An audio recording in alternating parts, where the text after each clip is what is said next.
VCs in a Van follows a team of venture capitalists who visit and invest in growing companies. You want to learn about a business? You want to invest in a business? Then you have to visit that business. GoShare connects drivers who have trucks and vans with people who need help moving or delivering on demand.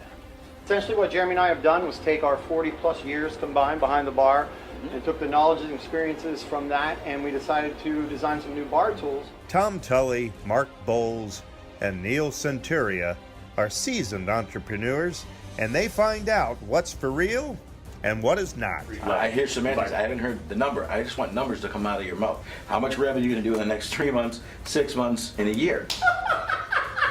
No, this is like, you can't be serious.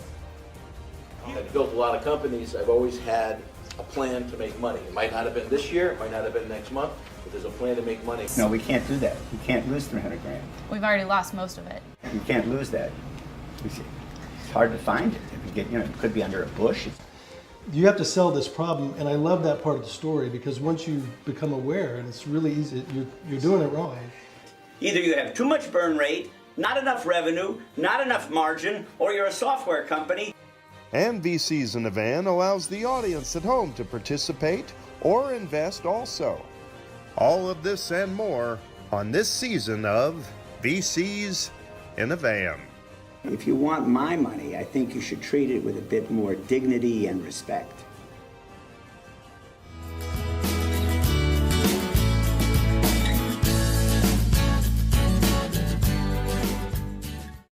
Good morning, guys. Good morning. As you know, the last few weeks we've been looking at some pretty cool companies, both in the gig economy space as well as in consumer food and beverage.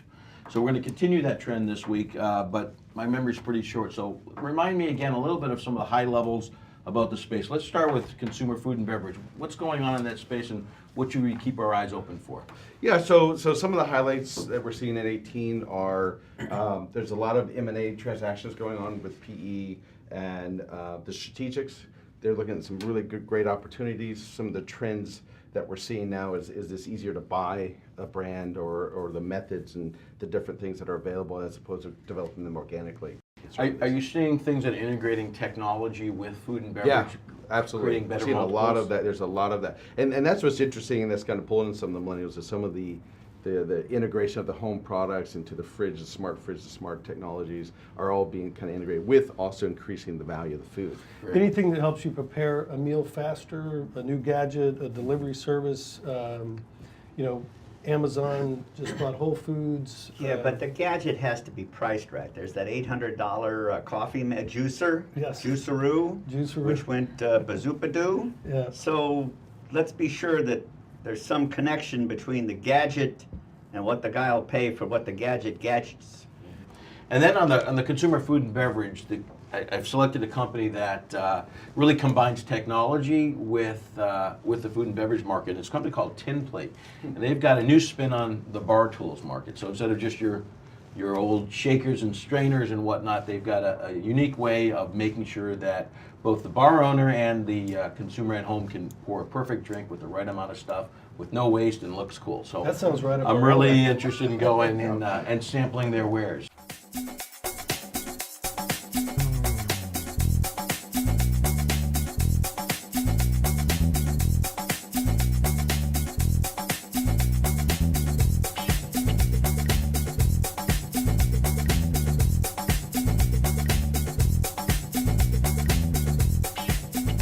Okay, guys, we're off to TinPlay now, and we've got a great expert for us this time. His name's Chris Simmons, a friend of mine, tequila expert, bartender extraordinaire.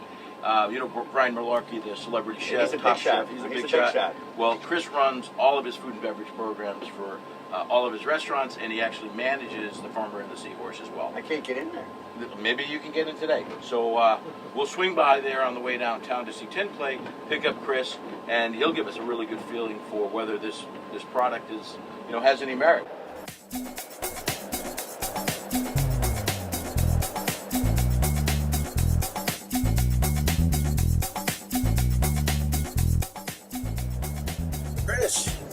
Tom, how you doing? Doing well. How are you? Good. I'm great. Good to see you. Thanks so much for helping us today. It's a fantastic place. Thank you. Nice to have you guys in. So we're going to go see TinPlay, go learn about bar tools, and hopefully you can help us decide whether we should invest in these guys or not. Glad to help. Talking a little bar stuff. It's right up my alley. All right, let's go do it. All right, guys, we're headed to TinPlay now. We've got our expert Chris, the world's best bartender, said by many people. Also a tequila expert, I might add, and done some really good tequila tastings. Anyone is into that. So we're going to go to TinPlay. What we'll put up on the screen in a second is a video a little bit about their background and what this thing's all about, and then we'll talk about it. So let me run video. Sounds good. The average establishment loses 25 to 30% of its weekly inventory due to waste. A careless bartender using outdated tools can cost you thousands in lost profits. TinPlay has created a patent system of bartending, eliminating the three main causes of waste: overpour, employee drinking, and cross-contaminated cocktails. We took all these outdated bar tools and streamlined them into three sleek, efficient pieces: a jigger with ounce and milliliter measuring line, a muddle, bottle opener, can opener, shaker, strainer, and ice scoop that works seamlessly together behind the bar. Okay, that was the TinPlay video. Very interesting. A lot of different things. And maybe your first takeaway. What do you think? Well, I think one of the things I heard them talk about was their interest in going the bar in a box kind of idea.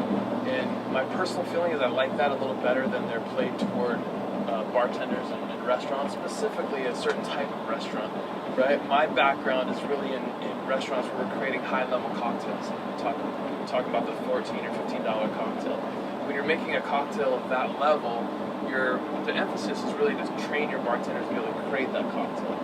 And so there's certain things that I see with this style of equipment that doesn't really translate to that level of bartending. I think it will work in certain bars, but I think it'll work better in the retail space. From the numbers perspective, there are a couple things that jump out to me too. This idea that 25 to 35% of your weekly inventory is waste is crazy to me. There's no possible way. You'd have the worst bartenders around that are pouring that amount of product down the drain. You're saying that number's too high. It's way too high. I'll take the other end. My new executive assistant was a bartender for many years locally in a really, kind of a high volume, lower end bar in Chula Vista area. And I was showing her, this idea. And she said, if I don't overpour, they'll go down to the other bartender. Yeah, I won't very get true. tips. Where do you see this device in that infrastructure, and what do you think it's worth? Pricing wise, what would I pay for it? What would you pay for it? Yeah, that's a great question. I think because the concept of it is that it eliminates a lot of extraneous tools. You can essentially get by with these things. I think it's worth maybe $40. So hypothetically, if you were CEO of this company and you had to try to make it successful, what would your go-to-market plan be? Retail all day long. I go crazy with it for multiple reasons. Right? One, it's efficient, it's well packaged, and two, there just seems, like I said before, there's a bigger upside. There's much more scalability there.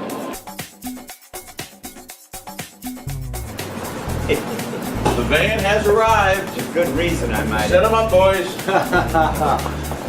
Chad, Jeremy, good to see you guys. Good to see you. All right. Welcome Tommy, to good the, to see you. welcome to the Aero Club, you guys. All right. Hi. Great to be here. Good. All right. So, as you know, I'd love to see a demo of the product and tell us why we should invest in you guys. You got it. Well, thanks for coming here today. Essentially what Jeremy and I have done was take our 40 plus years combined behind the bar and took the knowledge and experiences from that, and we decided to design some new bar tools. We took all the essential bar tools that bartenders have been using forever, and we streamlined them into these three sleek pieces. So you have all your jiggers from 1/4 ounce to 2 ounces, featuring milliliters on the other side, a muddle that inverts and presses and grinds, a bottle opener, a can opener, a shaker, a strainer, and an ice scoop. So 7 essential tools that bartenders need to be successful behind the bar. I really like this idea of a bar in a box, essentially, right? So it's easily deliverable. It's something that people can pick up in a store, and it's right there, all in one piece. You can demo to our viewers right now, so let's see you pour a We drink. would love Absolutely. to do a demo Chad? for you guys. Yeah. So the way this thing works is pretty basic here. You take your shaker, and say you're having a house party, you want to have a mojito party. So now all you have to do is... Whoa, that's the one where you bruise the mint. You bruise the mint. Okay, I'm you in. Bruise the mint. You bruise I'm all everything. in on bruising mint. I got real issues with mint. And then you shake it like it owes you money. Let's do like maybe a blueberry, raspberry, mojito kind of thing. So you throw in your ingredients here. This tool just envelops that pin. It comes right over there, and you can do a soft press model, but with a couple turns there, you see that those teeth will chew that stuff up for you. So one level scoop, not a big mounting scoop, just a level scoop. We'll ice that right to the pin. You can see the top of the pin there. We'll go in, so we'll do 1.5 ounces. Well, you guys look thirsty. Let's go. Right. Let's go 2 ounces. Let's go 2 ounces in there. You just know you're doing exactly. So you want to add in a little bit of simple syrup for that one. On the gun here we have our sour mix and a little bit of soda water. So you build that to the pin, and then that's vacuum sealed, so it's not going to come apart on the bartender. The clear shaker makes a great visual for the guest. Break that seal, and then you just pour it. My mouth is watering already. Yeah, So, you guys have a combined 40 years experience behind the bar. We have a combined 200 years experience in front of This us. side of the bar. so you have a little bit of a wash line there. You always want a wash line. We're going to put a little bit of blue on this thing. And so see, in just that fast, you have a fresh, delicious craft cocktail. And I can demonstrate this. Jeremy, if you don't mind. Okay, let's see if we can do this. So, this is how much that we trust this thing. So that sits on the pin, right? You just pinch the top. You come over here.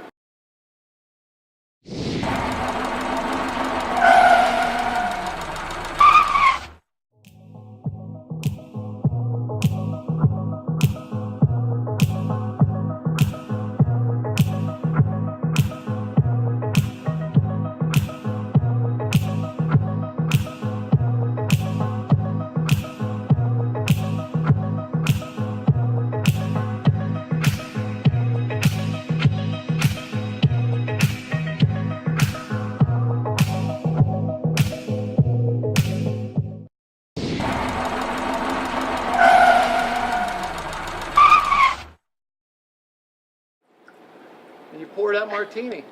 Can he drink it up there too? Yes. So you got it, guys. So Now once try this trick at home. so this is a fresh cucumber martini. All right, well, Beautiful. let's let the first two experts have a taste of this. Chris and Lisa, they're our expert drinkers slash makers. Right. Okay, here we go. Let's tell us what you think. So Give you the much, pretty Chris. martini glass. All right. Well. Get the pink straws. Salud. Cheers. All right. What do you think? Does it taste as good as it looks? A plus. A plus. How about the big box retailers, the Crate and Barrels and the Bed Bath Beyonds, those kind of guys? We've put together a list of every possible channel in North America for this, United States and Canada. It's overwhelming. I mean, even the top 3 major liquor stores have a combined 5,000 locations. Mm-hmm. So if we get into 3, less than 5%, and they sell 3 boxes a week, it's 540,000. To familiarize us with the basic numbers, what does it cost you to build one? What's the wholesale price? What's the retail price? Who keeps what in the food chain? Well, currently, right now, with our current manufacturer, we're making the product for $10.75. Now, that's with numbers at as low as like 5,000 under. Our wholesale price is at $17.95, and our MSRP price, our retail suggested price, is $35.95. And what do you expect your cost of goods, your COGS, to go down to in volume? Well, in volume, we're hoping to get down to about $8.75. And how did you calculate your wholesale price versus the resale price? We studied the market, competitive products on the market, our costs, what our competitors are selling for, and we tried to come in right in between. We think it is a prestige product that garnishes a prestige price, but we wanted to be competitive. What do you think about the tools itself? Does it do the job? Well, I'd have to put my hands on them and actually play with them. But just watching him use them, it seems, it seems very, very user friendly. So, Chris, why don't you get behind the bar and make us a little bit of something great? You're the worldwide expert. I'm ready. You know what? I got a better idea. Why doesn't Chris go on old school and Lisa goes on New School, and we'll see whether she can compete with the real bar. Professional. Wait, let her go up like Challenge she. accepted. Can Lisa beat Chris? Challenge accepted. Let's do it. Wait. We got the pro on the old school. We got the rookie on the tin play. On the count of three. Let's go. All right, so you want to put in your raspberries? Let's do it. Come on. Hey, what are you doing? I'm making sure she wins. Oh, he's cheating. Model. He's helping her. 1, 2, 3, 4. Your eyes. All right, she's muddling it up. Nice. What do you think, Mark? Mark, I got 20 on Lisa. Who's taking the action? Measure to the Don't bruise my mint. There's no mint in here. We Well, want rosemary. I don't bruise. cranking. Don't bruise. Chris is going Sorry ahead. about Oh, that. good. Interference. 20-yard penalty. She's shaking already. Nice. He's a professional? I don't think so. Whoa, that looks good. Man, I've seen that before. Let's go. All right. And One, I need a garnish. two. Where's my Oh, garnish? they didn't garnish yet. Might as well make it pretty since I have so much extra time. Uh-oh. There it is. Ta-da! Who's the judge? All right. Tom. Done. I think we had a Bam. gremlin No over time. here. Did my hand with my arm. Nice Oh, I think you tiebreaker. might have let me win. You had some help from some You knew friends. there was I'm double ego fisting on this the one. line. I did. I had help from a friend. Oh, Checks in the they're mail. both really good, but I'm going to have to give this one to Lisa. Excellent. Yeah. Okay, guys, so that was a great demonstration, and the product seemed to work, because Lisa just nailed that. But I feel like a champ. yeah, let's talk revenue. You didn't start that long ago, but I know you've been out there peddling for a year. What's your revenue at? What are you planning on doing next year? We've sold 2,000 out of 2 trade shows and basically gone door to door, bar to bar, out of our garages. So $30,000 or $40,000 of revenue on that order. On that, and we still have 2,000 units left in storage. Okay, so you got some inventory, you got some early revenue. What's your plans for 2018? Like 105,000 For 2018. For 2018, Will and you- that's moderate. Will you lose money on that number, or will you actually be profitable? We'll be profitable. We're projected, just with the basic research we've done on some of the main liquor stores, to do well over $1 million in the first year. How much money do you need? What are you asking for? I like this guy. That's a great question, and I'm going to be honest. We've Wait, looked wait. into everything. You haven't been in the previously? No. It's an old He's only going joke. to start Well, being This honest is the now. line right here. This is coming down to everything that Jeremy and I, our families, our friends. It's everything we worked for 6 years, blood, sweat, and tears, literally. We think that we need $200,000 of working capital to be realistic to fill these big box retail orders, because they don't pay for 30, 60, 90 days. So if we're sending out product, we need to have that working capital to replace it. But there's a difference between equity and working capital. Okay, so if you gave me orders, I can finance it. Sure. So that's working capital. Any bank, even us, we will do that. That's factoring. So you think you need $200,000. I don't think you do, but let's play a game. What do I get for 200 grand?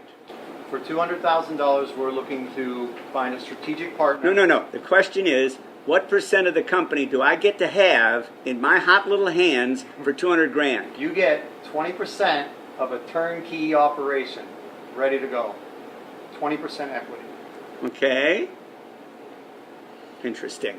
So for $200,000, we get 20% of the company, which means you're valuing the company at $1 million. Correct. Okay. So a company has no revenue, has a good product, built for bartenders, might go to the consumer. Retail. I think I'm worth $1 million. Okay. That's interesting, but there's another way to do it, which is maybe you only need $50,000 to kind of get organized and market, and the rest of the money is a line of credit when you get orders. You don't want to give away 20% of the company. Well, we don't want. Yeah, we You do. might want to take 20. What are you kidding? I think you're about. Well, I think I'm talking now. Okay, here we go. So your valuation of $1 million when you have no traction. Great product. I get the idea. It's a big pivot to go to the consumer from the bar market. That might work. Sounds like it might, but $1 million means it already does work. You've got orders. Maybe you don't have $2 million of orders, but it's proven that it actually will work. And therefore, when you put more money into it, you can accelerate that growth. You don't have any growth. You haven't even gotten to day one. That doesn't mean the company can't be worth many million, but you're asking for a valuation on something that you don't know whether it's going to work yet. hold on. Here's the real question. Do you and Chad and Jeremy, you own the company? Or do you have investors? We have one equity investor, our patent lawyer, is a 5% owner. And The rest of it is yours. The rest of it is ours. 95%. I Okay. love it. So I have one last question before we head out to the van and discuss whether we want to do something. And VCs in the Van is us, our experts, our limited partners, our partners, but it's also all the crowd. It's all the people in the audience, Sure. television audience watching that can invest alongside of us. Yeah. So not only can they bring money along with our money, but they can bring expertise in areas that we might not have. So if you were to say, well, I wish that someone was involved in my company that had X contact or Y influence, what would that be? What would you like the TV audience to say, hey, if you're this, join me in this quest? So what we're looking forward to is out there is the liquor distributors. We're looking for bar owners. We're looking for purchasing agents. You know the analogy of the dedication, or the difference of commitment to breakfast that the pig and the chicken have. The pig is all in, the chicken just gives an egg. And so you guys are currently chickens, and that makes sense, but when do you become pigs and all that? What's it going to take? We're all in. All in. All right. Well, that's what we need to hear. We'll let you know whether we're back Thank you or very much. whether you hear the squeal of our tires. So my understanding is that even though the show hasn't aired yet, you've already received some immediate benefit from being on VCs on the Van. Can you share that we with have. us? It's been amazing. We had some help from Melissa to get on HSN. We went to Chicago. We were in a contest called American Dreams from HSN. Thousands of people entered. They picked 20 products to go live on HSN. We went, pitched the experts there, and we were picked as one of those 20 products. Now we're going to actually be in front of live on television in front of 65 million home viewers to view our products in action. And that was all through the connection with Melissa. She made all that happen for us. She's one of the experts, VC in advance. Okay, guys, that was TinPlay. What do you think? Lisa, first impressions. I can tell those guys really have a lot of sweat in the game, and there's no doubt on their passion. I think they've got a huge U-turn to make. I mean, all the money that they have spent and the research they have done and the wrap that they have done so well is all for selling into bars. For me, as a gift, the packaging feels a little dated. If I was going to walk into somebody's home as a consumer with this as a Christmas gift, I'm thinking about when I walk down the liquor aisle and I'm looking to bring a bottle to someone's home and it's the holidays and I see it, packaged up in a way that it's just ready to go. I don't have to put it in a bag or anything. So it feels not high-end enough for that play. So, Chris, what'd you think? I think it surprised me a little bit. It didn't change my mind as far as the level of restaurant that I see it being used in. I still think that it's not going to function well in a high-end restaurant or with mixologists, a true mixologist in the sense of craft cocktails. I know he kept saying craft cocktails in there, but I've never put a blue liquor of anything in the craft cocktail, right? So, we have to be realistic about what it's being used for. What I liked about it as a home bartender is the little stick in the middle and making sure you pour the right amount of ice and bring your drink to mix up there before you put the mixers on the top. Makes it easy, right? It really makes you feel like you mix it right, and Lisa jumped on that and made a great cocktail really fast without ever using the product before. So I will that had say, some once you credibility experience it, you definitely want to own one. I felt super confident behind the bar. It makes me have ideas of how I can, pull it out at our next party and have some fun with it. They don't know what they would do to actually quit their jobs and work this thing. Like if I'm going to give them money, I want the guy working for my money and not working part-time every now and then when he gets a chance, and if he loses my money, he'll get someone else's. So that's one of my biggest concerns is the fact that we have to give them money before they get all in. The second thing concerning me is, do they really know the market? Right? Do they know the consumer market? They get the bar market, but our expert in the bar market is making me feel like I don't know how big the bar market is. This is really a consumer play, and do they know how to get there? They certainly haven't done the marketing required to get there. So if we think they're doing an investment, we really got to figure out how do we get some business talent around them, and how do we make sure that before we blow too much money, the market's really there. Consigliere, what do you think? I think that they have mispriced their company's valuation. It's not worth $1 million. I agree with Tommy that they're not really the best business guys. So the way I would deal with it is I'd say, I'll give you 50 grand I'm gonna do like a Mr. Wonderful. I'm gonna do a license deal. I get $5 back every time you sell one until I get 3 times my money, and I'll finance all the rest of the product like a factor. But with the 50 grand, you guys don't get to put your hands on it. You hire a real marketing guy who knows cruises. His brother-in-law works at Tito's whatever vodka, or knows Smirnoff, or whatever. You got to have people who have big-time Rolodexes in this racket. So I give them 50. That's where they get to spend it. They don't put it in their pocket. They give me 5 times every bottle, every one they sell, 3 times on my dough, and then I'll finance the rest of it with maybe 15% warrants. What do you think? You guys want to do that? What do you think? Any reason we shouldn't? I would do it. Mark? Yeah. Lisa? Sounds like a smart move. Let's go tell them. Okay, guys. Well, we're here. That's the good news. We didn't squeal our tires and take off down the road. So we like the deal. We like the product. We like you guys. We think it's a useful thing. We have some issues, however, and some of those issues really revolve around the pivot from the way you started the business and focusing on the bar to the consumer. So here's our offer. Our offer is to go get you some help, number one, marketing, pitch pack, to get you ready to go see what the world looks like. We will finance that 200 or the 150 grand or whatever's left.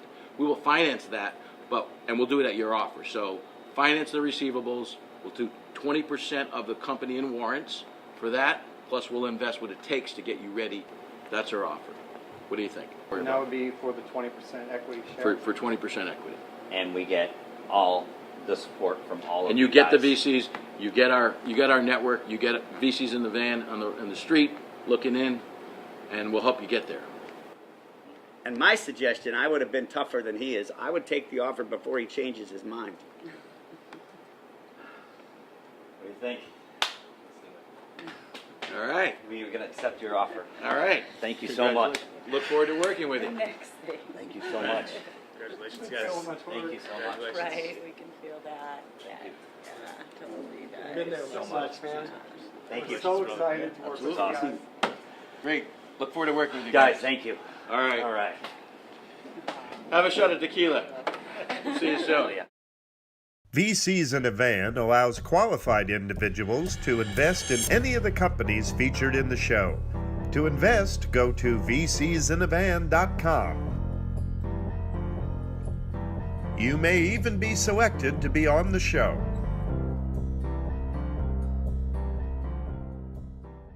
Next week on VCs in a Van.